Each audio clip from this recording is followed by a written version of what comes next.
안녕하세요. 앞서 소개해 주셨듯이 저는 큐리오시스에서 학술 마케팅 매니저로 활동하고 있는 이은경이라고 합니다. 우선 귀한 시간 내어 본 웨비나에 참석해 주셔서 감사합니다. 오늘 이 시간에는 여러분들께 여러 세포 기반 연구 분야에서 활용할 수 있는 다양한 라이브셀 이미징 실험들에 대해 소개하고자 합니다. 먼저 라이브셀 이미징이란 무엇인지, 이 실험 기법이 왜 필요하고 중요한지에 대해 간략하게 말씀드린 후에 본사의 자동화 라이브셀 이미징 장비인 셀로고는 어떤 특징과 기능들을 가지고 있는지 소개해 드리겠습니다. 그리고 이 장비를 이용하여 진행할 수 있는 여러 실험들과 어떤 분야에서 활용되고 있는지에 대해 설명드리고자 합니다. 라이브셀 이미징이란 세포 연구를 하시는 분들은 한 번쯤은 들어보셨을 거라고 생각을 하는데, 생체 내에서 세포나 조직의 생리학적 현상을 실시간으로 관찰하고 기록하는 기술입니다.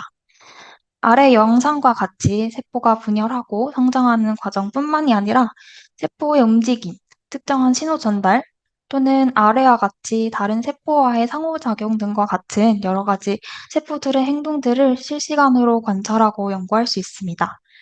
라이브셀 이미징은 이러한 동적인 프로세스를 실시간으로 관찰할 수 있기 때문에 세포 생물학, 면역학, 양리학 등 다양한 분야에서 활발하게 활용이 되고 있습니다. 이 그래프는 구글 스칼라와 펀메드 사이트에서 라이브셀 이미징을 키워드로 검색하여 나온 자료 개수를 연도별로 나타낸 것입니다. 2000년대부터 라이브셀 이미징 기술이 도입이 되기 시작했는데, 이렇게 관련 학술 자료들이 매해 점차적으로 증가하고 있는 것을 확인을 할 수가 있고, 이를 통해서 라이브셀 이미징 기술이 학술적으로 많이 활용되고 있다는 것을 알 수 있습니다. 특히 최근 들어 라이브셀 이미징이 중요한 기술로 떠오르고 있습니다. 국가생명공학정책연구센터에서는 아래와 같이 여러 데이터베이스를 기반으로 연구 분야별 전문가들이 매해 당해 연도에 10가지 바이오 유망 기술을 선정을 합니다. 이 기술들은 향후 5년에서 10년 이내에 산업적 실현이 가능하고 향후 사회 문제를 해결할 수 있는 가능성이 높은 기술을 의미를 하는데, 이렇게 오른쪽에 보이는 것과 같이 2022년과 2023년 모두 10대 바이오 유망 기술 안에 라이브셀 이미징 관련된 내용이 포함되어 있는 것을 확인할 수 있습니다. 위 기술 설명에서 볼 수 있듯이 라이브셀 이미징을 통해서 실시간으로 세포 내 또는 세포 간의 다양한 현상 및 기능을 분석함으로써 여러 복잡한 질병 발생과 메커니즘을 이해할 수 있고, 더 나아가 질병 치료제 개발에 활용될 수 있다는 것을 알 수 있습니다. 라이브셀 이미징 기술이 처음 도입되기 시작했을 때에는 기술이 지금처럼 발달되지가 않아서 다음과 같이 매뉴얼 방식을 따라야 했습니다. 이러한 방식은 일정 시간마다 실험자가 직접 인큐베이터에서 세포를 꺼내서 현미경으로 관찰해서 결과를 얻고 다시 인큐베이터에 집어넣는 이러한 과정을 반복하면서 진행이 되기 때문에 실험자들의 노동력이 필수적으로 요구되는 것은 물론이고, 같은 실험을 하더라도 실험자마다 결과 차이가 크게 생기는 경우가 많습니다. 또한 반복적으로 세포를 인큐베이터 밖으로 꺼내고 안으로 넣고 하는 이러한 과정에서 세포 배양 환경이 일정하게 유지가 되지 않고 세포가 오염이 되는 문제도 많이 발생했습니다. 이러한 문제점들을 보완을 하고자 최근 들어서 자동화 라이브셀 이미징 장비가 많이 개발되기 시작했습니다. 대부분 라이브셀 이미징 장비는 타임랩스 이미징 기능이 있어서 자동으로 이미지 촬영이 가능하며 사람 간의 편차 없이 항상 동일한 실험 결과를 얻을 수가 있습니다. 또한 세포 배양 환경을 조절할 수 있는 시스템이 같이 있거나, 또는 위에 보시는 이미지와 같이 장비 자체를 인큐베이터 안에 직접 넣고 사용 가능하기 때문에 세포 오염 위험 없이 안정한 배양 조건에서 실험이 가능합니다. 이러한 자동화 라이브셀 이미징 장비를 사용했을 때 실험적인 측면에서 어떠한 이점이 있는지 약물 독성 평가로 예를 들어보겠습니다. 보통 약물에 대한 독성 평가를 진행을 할 때 포르마잔이라는 화합물을 이용한 MTT 또는 MTS 어세이를 많이 사용을 하는데, 이는 약물 처리 후에 특정 시간 이후 화합물을 처리를 하여서 아래와 같이 셀 바이어빌리티를 측정하게 됩니다. 이러한 엔드포인트 실험에서는 단순히 하나의 동일한 시간대에서의 셀 바이어빌리티 정도만 확인이 가능합니다. 물론 여러 타임 포인트를 지정하여서 실험을 할 수는 있지만 각 시간대마다 샘플을 준비를 해야 되기 때문에 만약에 여러 농도로 여러 시간대에서의 바이어빌리티를 확인을 하려면 샘플 수가 그만큼 많아지게 되고 여러 가지 제약들이 발생을 하게 됩니다. 반면 자동화 라이브셀 이미징 장비를 활용하여서 약물 독성 테스트를 진행하게 되면 각 농도별로 여러 타임 포인트를 설정을 하여서 이미지 촬영을 할 수가 있기 때문에 여기 보시는 영상처럼 약물에 의한 세포 양상을 육안으로 확인할 수 있을 뿐만이 아니라 이렇게 촬영된 이미지들을 분석하여서 각 농도마다 시간대별로 정량화된 셀 바이어빌리티 값을 얻을 수가 있습니다. 저희 큐리오시스에는 셀로거라는 자동화 라이브 셀 이미징 장비가 있고 오른쪽 그림과 같이 네 가지 라인업으로 구성되어 있습니다. 컴팩트한 디자인과 효율적으로 라이브 셀 이미징을 할 수 있는 특징이 있어서 아래와 같이 여러 품질 인증과 제품 디자인 인증을 받았습니다. 셀로거 시리즈 제품의 가장 큰 특징 중에 하나는 이 장비 자체를 인큐베이터 안에 넣고 밖에 있는 모니터와 연결을 하여서 실시간으로 세포를 관찰할 수 있다는 것입니다. 따라서 외부 환경에 영향을 받지 않고 안정한 배양 환경에서 실험을 수행할 수가 있습니다. 장비의 특징으로는 이와 같이 여러 베슬 홀더를 사용자가 원하는 대로 바꿀 수가 있어서 디시나 플라스크, 웰플레이트 또는 슬라이드 형태 모두 사용이 가능합니다. 광원 같은 경우 위쪽에 LED 광원이 있어서 세포 이미지 촬영할 때만 켜졌다가 다시 꺼지는 시스템이기 때문에 빛에 의한 세포 손상을 최소화할 수가 있고 여기 아래 영상에서 볼 수 있듯이 나노를 제외한 모든 셀루거 제품들은 카메라가 아래에서 움직이고 베슬 스테이지는 고정이 되어 있어서 서스펜션 셀들도 안정적으로 이미징을 할 수 있다는 장점이 있습니다. 세포 이미지 촬영의 경우 세포 자체 스캔 소프트웨어를 사용하여서 진행을 하게 되며 여러 기능을 통해서 다양하게 촬영이 가능합니다. 먼저 이미지 촬영 전에 오토포커스 기능을 이용을 하면 이렇게 간편하게 이미지 포커스를 맞출 수가 있고 만약 여러 타임 포인트로 촬영을 하는 경우 사이클마다 오토포커싱을 할 수 있도록 설정이 가능하기 때문에 오랜 기간 동안 촬영을 해도 포커싱 문제 없이 선명한 이미지를 얻을 수가 있습니다. 입체적인 3D 형태의 세포를 찍을 때에는 Z축 기준으로 여러 장 촬영을 할 수도 있고, 만약에 여러 곳을 한 번에 확인하고 싶다면 원하는 포인트를 여러 개 설정하여서 동시에 확인할 수도 있습니다. 앞서 언급했듯이 시간별로 확인하고 싶을 때에는 여기 보시는 것처럼 타임 스케줄을 설정하여서 타임랩스로 촬영이 가능하고 여기 아래 영상에서 보시는 것처럼 빠른 시간 내에 변하는 세포나 또는 생물체 등을 확인할 때에는 프리뷰 리코드 기능을 통해서 이미지가 아닌 실시간 영상으로 데이터를 얻을 수도 있습니다. 또 이미지 촬영이 끝난 후에 셀러거 자체 분석 프로그램을 통해서 여러 방법으로 이미지를 분석할 수가 있습니다. 먼저 기본적으로 세포의 크기나 또는 인덴시티나 스케일바, 이런 것들을 마킹할 수 있는 어노테이션 툴들이 있습니다.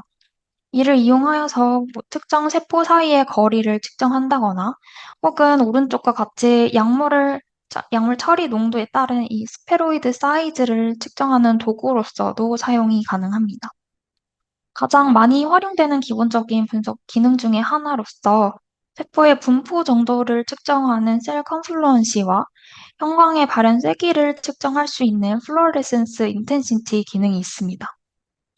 여기 오른쪽 위에 영상에서 보시는 것처럼 시간대별로 찍은 사진들을 업로드하여서 어널리시스 버튼을 눌러주면 세포 컨플루언시나 형광 세기 변화 등을 자동적으로 이렇게 측정을 해주며 여기 나오는 수치화된 값들은 로우 데이터 형태로 추출이 가능하고 아래와 같이 간편하게 그래프로도 추출이 가능합니다.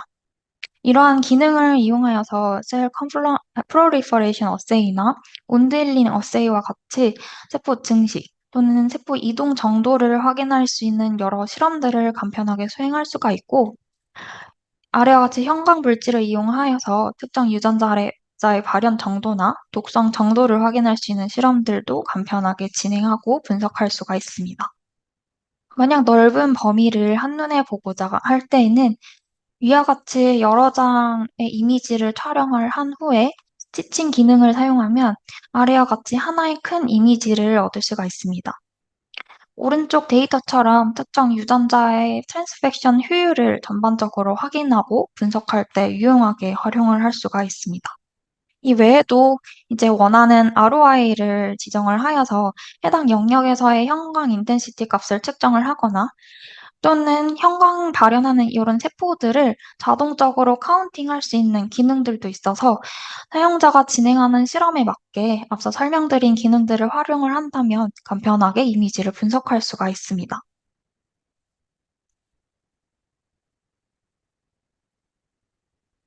앞서 설명드린 셀로거의 여러 특징 및 기능들을 이용을 해서 다양한 분야에서 세포의 움직임이나 세포 분열 또는 세포 간 또는 외부 물질 간의 상호작용을 확인할 수 있는 실험들을 수행할 수가 있습니다.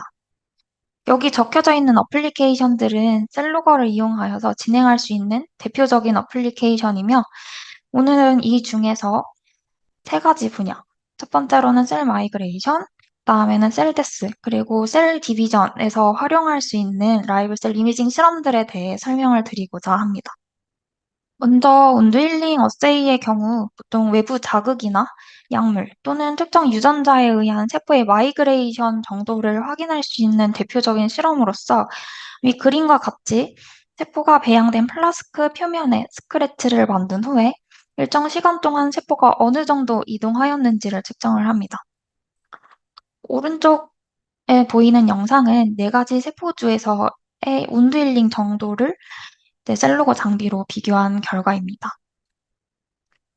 이러한 실험을 진행하기 위해서는 스크래치를 낸 뒤에 일정 시간마다 세포가 얼만큼 이동했는지 현미경으로 관찰하고 이미지를 촬영하는 작업이 필요한데 자동화 라이브셀 이미징 장비인 셀로거를 이용을 하게 된다면 세포를 매번 꺼내서 확인할 필요가 없이 타임랩스 기능을 이용하여서 자동으로 일정 간격마다 이미지 촬영이 가능하고 이렇게 촬영된 이미지들을 분석 프로그램을 이용하여서 손쉽게 분석을 할 수가 있습니다.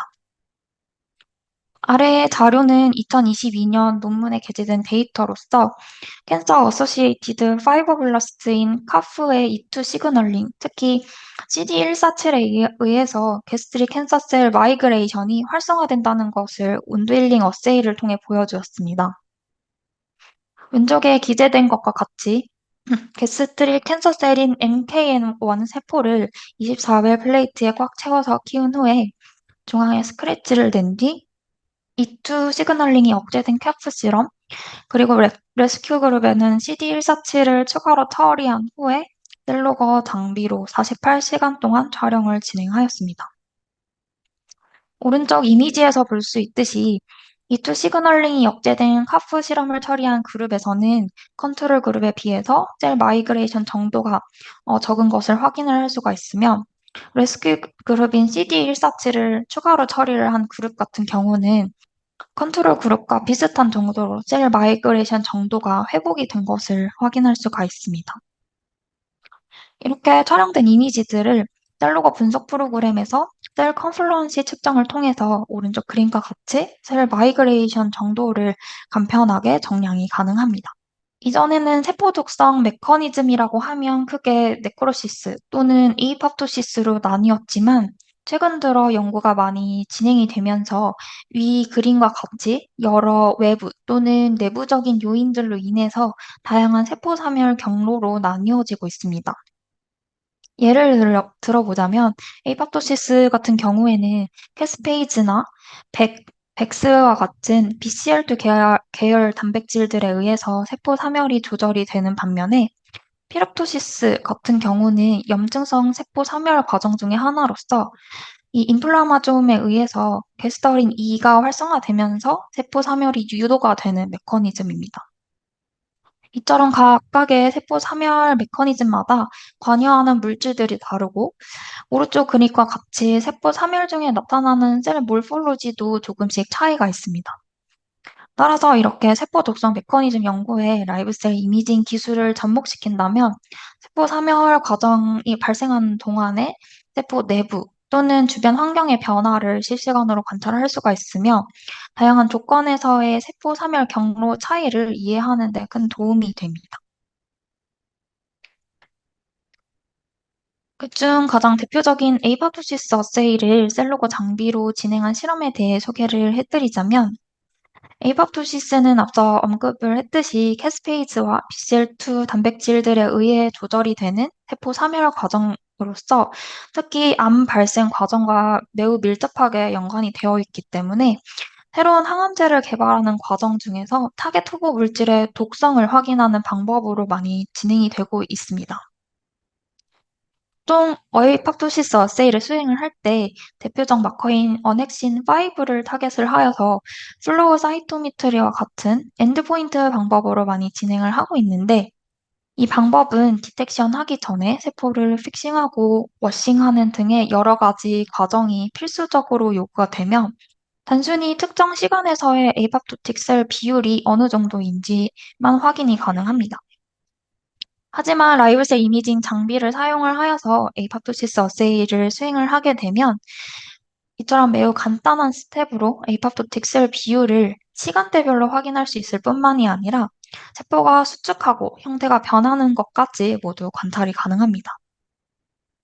이 실험에서는 캐스페이즈, 셀 이벤트 캐스페이즈 C7 그린 다이를 이용하여서 에이팝토시스 어세이를 진행을 했는데, 이 다이 같은 경우는 아래 이제 그림에서 볼 수 있듯이 그린 다이가 DVD 시퀀스와 붙어 있는 형태로서 에이팝토틱 세포에 처리를 하게 되면 활성화된 캐스페이스 37에 의해서 DVD 시퀀스가 잘리게 되고, 이렇게 떨어진 그린 다이가 핵 안으로 들어가서 DNA와 결합을 하게 되면 이제 녹색 형광을 띠게 되는 원리입니다. 그래서 이제 힐러 세포의 항암제 중 하나인 스타우로스포린과 동시에 이 그린 다이를 처리를 한 후 바로 셀로거 장비에 세팅을 하여서 30분 간격으로 15시간 동안 촬영을 진행을 하였습니다. 약물 처리 후에 이렇게 시간이 지남에 따라 점점 녹색 형광 세기가 증가하는 것을 확인을 할 수가 있고, 브라이트 필드 이미지에서 확인할 수 있듯이 이제 약물 처리한 후 시간이 지남에 따라 이런 식으로 세포의 형태가 변하는 것까지 또 확인이 가능합니다. 이렇게 촬영한 이미지들을 분석 프로그램을 통해서 형광 발현 정도를 측정함으로써 오른쪽 하단 그래프와 같이 시간에 따른 에이팝토틱 셀 비율 증가 양상을 확인할 수가 있으며, 여기 오른쪽에 타임랩스 영상을 활용하여서 이제 에이팝토틱 셀 증가하는 것을 드라마틱하게 확인할 수도 있습니다. 보통 약물 개발할 때 앞서 말씀드린 힐라 세포나 또는 다른 2D 형태의 세포를 이용하여서 여러 후보 약물들의 독성 테스트를 진행을 하고, 이 결과를 바탕으로 인비보 레벨인 비임상 실험으로 넘어가는 경우가 많습니다. 하지만 2D 세포 환경과 인비보 환경이 달라서 유효한 결과를 얻기가 쉽지가 않고, 최근에는 또 동물 실험을 지향하고 있는 추세이기 때문에 이를 대체하는 방법으로서 스페로이드나 올가노이드와 같은 3D 세포를 구축하고 이를 이용하여서 약물 독성 테스트를 진행을 하는 추세입니다. 이러한 과정을 라이브 셀 이미징 장비를 이용을 해서 진행을 하게 된다면 이제 스페로이드 또는 올가노이드에 형성하는 단계부터 약물 처리 후 세포 독성 과정까지 이런 일련의 과정들을 연속적으로 관찰하고 분석이 가능하기 때문에 매우 간편하게 진행을 할 수가 있습니다. 먼저 스페로이드 형성 방법은 여러 가지가 있는데, 여기서는 비접착 표면을 이용한 방법을 사용을 하였고, 오른쪽에 보이는 것처럼 이제 웰 아랫부분이 U자 모양 동그랗게 되어 있는 U 버튼 플레이트에 이렇게 세포를 넣어주게 되면 세포끼리 잘 컨택하게 되어서 동그랗게 뭉치게 되고 스페로이드가 형성이 되는 것을 확인할 수가 있습니다. 아래 영상은 이제 셀로거로 두 가지 세포주의 스페로이드 형성 과정을 실시간으로 촬영하여서 타임랩스 비디오로 제작을 한 것이고, 이렇게 영상에서 볼 수 있듯이 두 세포 모두 스페로이드 형성이 잘 되는 것을 확인을 할 수가 있습니다. 이렇게 형성된 스페로이드를 이용을 하여서 약물 효능 평가를 진행을 하기 위해 항암제 중 하나인 타우로스포린을 처리를 하고 동시에 데드셀 염색다인 ETHD1을 처리를 한 뒤 셀루거를 이용을 하여서 30분 간격으로 총 24시간 동안 촬영을 진행하였습니다. 여기서는 이제 GFB가 발현하는 핵293 세포주를 사용하였기 때문에 스페로이드가 전체적으로 녹색 형광을 띠는 것을 볼 수가 있고, 이렇게 약물 처리 농도가 높을수록, 그리고 약물 처리 후 시간이 지남에 따라서 빨간색 형광 세기가 증가되는 것을 확인을 할 수가 있습니다. 스페로이드 크기 역시 약물 농도와 처리 시간에 따라서 줄어드는 것을 이렇게 육안으로 쉽게 확인이 가능하고, 이렇게 형광 인텐시티와 스페로이드 사이즈는 분석 프로그램을 이용하여서 아래와 같이 그래프로 수치할 수가 있습니다. 또한 이제 왼쪽 비디오에서 보시는 것처럼 타임랩스 비디오를 활용을 한다면 컨트롤 그룹과 약물 처리한 그룹 차이를 더욱더 극명하게 육안으로 확인을 할 수가 있습니다. 이 자료는 2021년 논문에 게재된 데이터로서 기존 소르페닙과 비슷한 효능을 가지면서 부작용이 덜한 치료제 후보 물질들의 효능을 스테로이드 형성 정도로 비교하여 진행한 결과입니다. 여기서는 이제 두 종류의 간암 세포주에 각각의 약물을 농도별로 처리를 한 후 48시간 뒤에 스테로이드 형성을 유도하여서 셀로거로 촬영을 진행하였습니다. 오른쪽 패널 A 이미지에서 확인할 수 있듯이 햅3B의 세포에서 두 가지 이제 후보 약물들이 기존 소레페닉과 비교했을 때 비슷한 정도로 스페로이드 형성이 역제되는 것을 확인을 할 수가 있고, 이렇게 형성된 스페로이드 개수를 카운팅하여서 아래와 같이 그래프로 수치화한다면 조금 더 정확하게 약물 간의 효능을 비교할 수가 있습니다. 마지막으로 세포 분열은 생물체의 성장, 발달, 조직 재생 및 유지 등 여러 방면에서 중요한 생물학적 프로세스로서 이 과정에 조금이라도 오류가 생기면 암과 같은 다양한 질병이 발생을 하게 됩니다.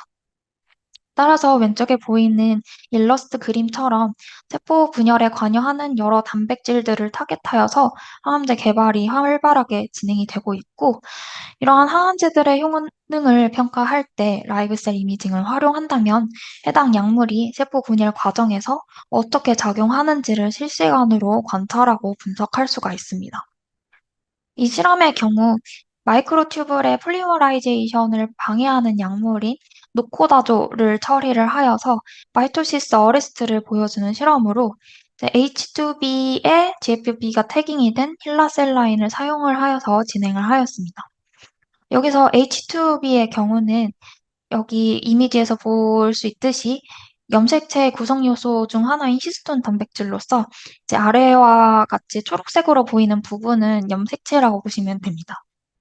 이 세포를 먼저 시딩을 한 후 다음 날에 녹고다조를 처리한 다음에 바로 셀로거에 세팅을 하여서 타임랩스로 촬영을 진행하였습니다. 오른쪽 이미지에서 보면 컨트롤 그룹 같은 경우는 세포가 정상적인 분열 과정을 거쳐서 두 개의 세포로 분리가 되는 것을 확인할 수 있는 반면에 노코다조를 처리한 그룹 같은 경우는 이제 염색체가 중앙으로 배열은 되나 옆으로 갈라지지 못해서 세포 분열이 억제가 되고 결국 세포가 죽는 것을 확인을 할 수가 있습니다. 왼쪽 아래 영상은 컨트롤과 약물 처리한 그룹을 각각 타임랩스 비디오로 제작을 한 것이고, 그 그룹의 차이를 영상을 통해 확인을 한다면 조금 더 드라마틱하게 확인을 할 수가 있습니다. 마지막으로 이 데이터 같은 경우는 액틴 필라멘트 형성을 방해하는 사이토칼라신 B 약물을 사용을 하여서 사이토카이네시스, 즉 세포질 분열이 억제되는 현상을 보여주는 실험입니다. 이 실험에서는 액틴의 TD 토마토가 태깅이 된 힐라 세포주를 사용하여서 이 세포를 시딩을 한 후 다음날 사이토칼라신 B를 1.25 그리고 10마이크로몰씩 각각 처리를 한 다음에 셀로거를 이용하여서 타임랩스로 촬영을 진행을 하였습니다. 오른쪽 위쪽 그림을 먼저 보시면 약물을 처리하지 않는 그룹 같은 경우는 세포가 이렇게 정상적으로 분열을 하는 것을 확인을 할 수가 있지만 약물 처리한 그룹 같은 경우는 세포 분열이 정상적으로 일어나지 않는 것을 확인할 수가 있습니다.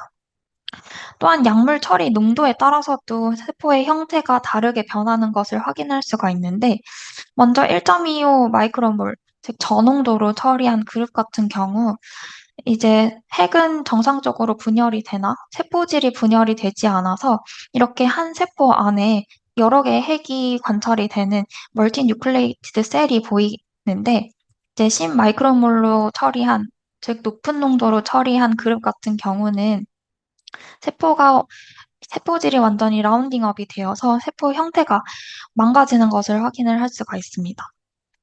이 이미지는 이제 아래에서 노란색으로 마킹한 부분을 크롭을 한 것이고, 이제 아래 영상을 통해서는 이제 전반적으로 이제 약물을 처리를 했을 때 세포가 분열이 억제되는 것을 확인을 할 수가 있습니다. 이렇게 타임랩스 촬영을 진행한 후에 세포의 핵을 조금 더 분명하게 관찰을 하기 위해서 컨트롤 그룹과 저농도로 처리한 그룹만 추가적으로 사이토9이라는 핵을 염색할 수 있는 다이로 염색을 하였고, 이제 왼쪽 아래에서 보시는 것처럼 이제 약물을 처리를 했을 때 세포 하나 안에 여러 가지 핵이 관찰이 되는 것을 확인을 할 수가 있습니다. 이렇게 세포의 약물을 처리를 하여서 세포 형태를 관찰을 함으로써 처리한 약물이 세포 분열 과정 중에 어떤 단계에 영향을 주는지를 육안으로 확인을 할 수가 있습니다. 지금까지 셀로거를 이용한 6가지 정도의 대표적인 라이브셀 이미징 실험들을 보여드렸는데, 이 외에도 다양한 어플리케이션들을 수행을 할 수가 있습니다. 이와 관련하여서 궁금하신 분들은 이제 왼쪽 하단에 있는 QR코드를 통해서 간단한 설문 작성과 질문 남겨주시면 답변을 드리도록 하겠습니다.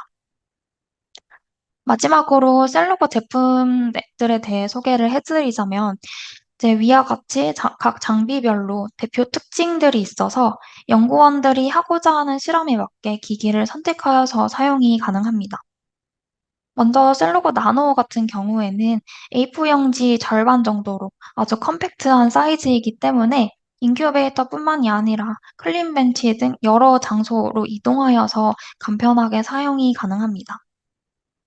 이 나노 장비 같은 경우는 앞서 설명드린 전반적인 셀로거 장비의 특징과는 조금 다른데, 여기 보시는 것처럼 X, Y, Z축 노브가 있어서 사용자가 원하는 포인트를 빠르고 간편하게 확인을 할 수가 있고, 또한 장비에 연결된 PoE와 태블릿 PC를 와이파이를 사용을 하여서 무선으로 연결이 가능을 하기 때문에 상대적으로 공간적 제약을 받지 않고 자유롭게 세포를 관찰을 할 수가 있습니다. 셀로거 미니 플러스 같은 경우는 셀로거 라인업 중 가장 대표적인 장비로서 이제 형광 필터와 렌즈가 이 장비마다 한 가지로 고정이 되어 있긴 하지만, 이제 앞서 보여드린 대표적인 장비들의 특징과 스캔 분석 소프트웨어를 이용을 하여서 기본적인 라이브셀 이미징 실험들은 충분히 안정적으로 수행할 수가 있습니다. 셀로거 프로는 미니 플러스의 업그레이드 버전인데, 사용자가 직접 배율을 교체할 수가 있어서 사용자가 관찰하고자 하는 대상과 목적에 맞게 배율을 조절하여서 사용이 가능하고, 2가지 형광 필터가 있어서 여러 타겟을 동시에 관찰을 할 수가 있습니다. 마지막으로 셀로거 스틱 같은 경우는 앞에 새 제품과 약간 용도가 다른데, 여기 이미지에서 보시는 것처럼 멀티레이어 베스를 사용을 하여서 이제 대용량의 세포를 배양을 할 때 주로 사용되는 기기입니다. 네, 타임랩스와 멀티 포지션 기능을 이용을 하여서 이제 최적의 셀 하베스트 시점을 알 수가 있고, 이제 가장 적합한 배양 조건을 설정을 하여서 이제 공정 과정에서의 표준화된 프로토콜을 정립을 할 수도 있습니다.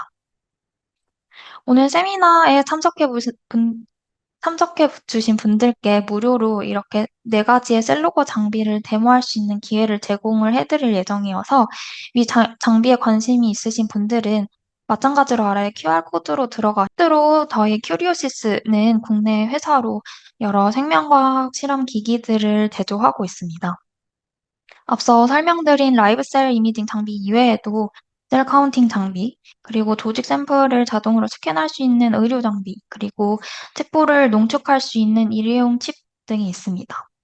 이와 같이 여러 기업 인증을 받아오면서 지금도 꾸준히 연구자들의 편의를 위해서 여러 제품들을 개발을 하고 있습니다. 지금까지 경청해 주셔서 감사드리고 오늘 말씀드린 내용 중에 궁금한 사항이 있으시면 언제든 질문 부탁드립니다. 이상으로 마치도록 하겠습니다. 감사합니다.